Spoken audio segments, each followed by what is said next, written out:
خیر انہوں نے کہا ہے کہ غیر آئینی وزیر اعظم کی دعوت پر قومی سلامتی کے اجلاس میں ہم کیسے جائیں؟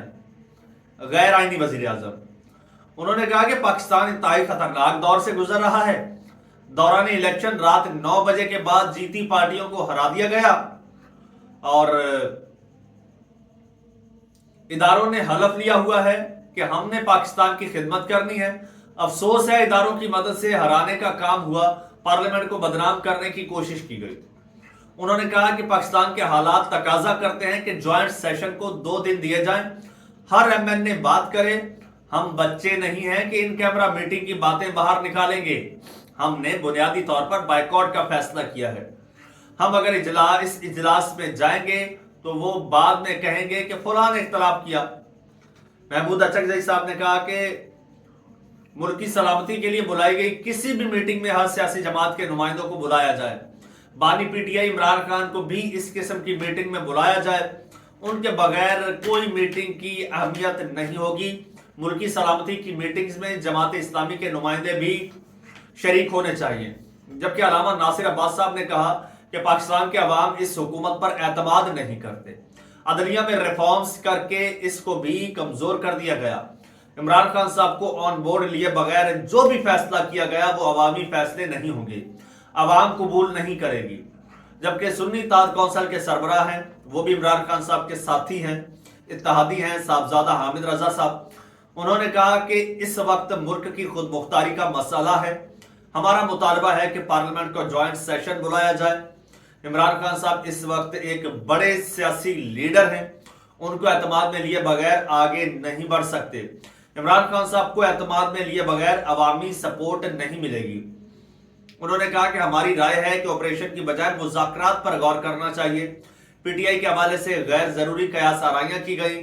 کوئی بھی نہ سوچے کہ ہم عمران خان صاحب سے غداری کر کے کسی میٹنگ میں شریک ہوں گے۔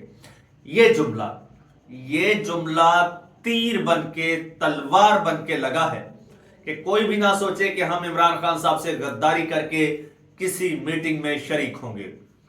انہوں نے کہا کہ میرا خیال ہے کہ قومی سلامتی کمیٹی کا اجلاس نہیں بلانا چاہیے تھا۔ موجودہ حکومت اس قابل نہیں ہے کہ ان کو بریفنگ دی جائے۔ ہمارا مطالبہ ہے کہ عمران خان صاحب کو پیرول پر بلایا جائے۔ اور عمر ایوب صاحب نے کہا کہ کل اسپیکر قومی اسمبلی کو مشروط خط لکھا ہے، ہمیں کورٹ آرڈر کے ساتھ بھی عمران خان صاحب سے ملنے نہیں دیا جاتا۔ ایک اچانک قومی سلامتی کمیٹی کا اجلاس بلایا گیا، مگر ہمیں عمران خان صاحب سے ملاقات کرنے کی اجازت نہیں دی جاتی۔ اور یہاں پر ایک اور بات بھی کلیئر ہو گئی ہے۔ یہ جو خواجہ صاحب یہ کہہ رہے تھے نا عمران خان نے مذمت نہیں کی ہے اس واقعے کی، 6 دن سے عمران خان صاحب کو نہ ٹی وی دیا جا رہا ہے، نہ عمران خان صاحب کو کوئی اخبار دیا جا رہا ہے، نہ عمران خان صاحب کی کوئی کسی قسم کی کوئی ملاقات ہو رہی ہے۔ تو عمران خان صاحب کو خواب آ گیا کہ یہاں پر یہ واقعہ پیش آیا ہے اور پھر اس پہ مذمت کرتے تو وہ فرشتوں کے ذریعے پیغام آتا خواجہ صاحب تک۔ آج وہ چیز کھل کے آئی ہے سامنے کہ عمران خان صاحب کو تو کانوں کان اس سارے واقعے کی اس چیز کی خبر ہی نہیں تھی کہ یہ کچھ باہر ہو رہا ہے۔ خیر ہوا کچھ یوں ہے دوستو کہ یہ جو ایک جملہ ہے نا، یہ جملہ کھا گیا ہے۔ اس جملے نے اس سسٹم کو بہت بڑا گھاؤ دے دیا ہے، اس کے سارے ارمان پانی میں ملا دیے ہیں۔ یہ ایک جملہ، دوبارہ یہ جملہ سنیے گا کہ کوئی بھی نہ سوچے کہ ہم عمران خان سے غداری کر کے کسی میٹنگ میں شریک ہوں گے۔ اب عمران خان صاحب کے آپ نے راستے روکے ہوئے ہیں۔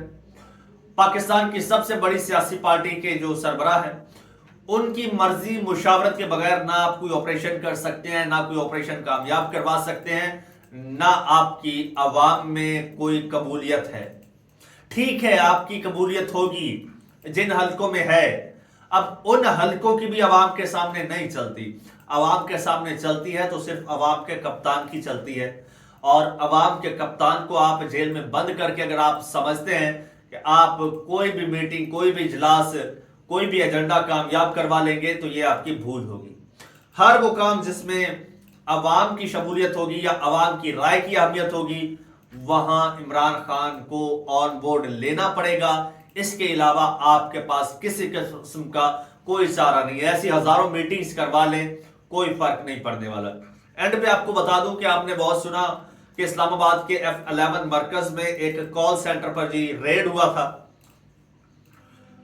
اب وہ جو کال سینٹر تھا اس کے بارے میں بڑے حیران کن انکشافات ہوئے ہیں.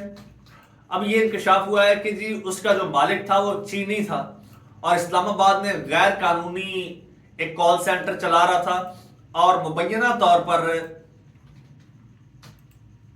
وہ اس کال سینٹر کو چلانے کے لیے پولیس کو بھاری معاوضہ بھی دیتا تھا, ان کی جیب گرم کرتا تھا. لیکن جب FIA کو پتا چلا کہ بھائی یہ چینیوں کے ذریعے یہ کال سینٹر چلایا جا رہا ہے تو FIA نے بھی کہا کہ بھائی ساڈا حصہ.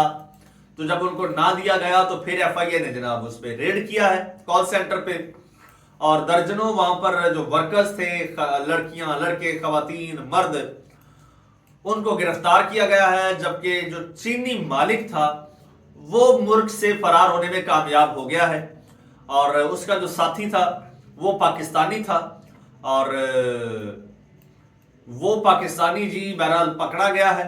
اور یہ پہلا واقعہ نہیں ہوا, کراچی میں بھی اس طرح سے ایک چینی کمپنی کہہ لیجیے یا چینی گروہ کہہ لیجیے, وہ پاکستانیوں کے ساتھ مل کر, آپ کو یاد ہو تو آج سے کوئی 5-6 سال پہلے کی بات ہے, کراچی ڈیفنس میں ایسے ہی ایک گروہ تھا چینیوں کا پاکستانیوں کے ساتھ مل کر, یہاں پر 2 نمبری کرتا تھا. وہ پراپرٹی کے ڈپارٹمنٹ میں کرتا تھا, پراپرٹی سیکٹر میں کرتا تھا, اور وہ بھی پھر اسی طرح سے جب پکڑا گیا, کوئی چھاپا واپا لگا تو وہ چینی گروپ بھاگ گیا اور پاکستانی جو پارٹنر تھا وہ پکڑا گیا.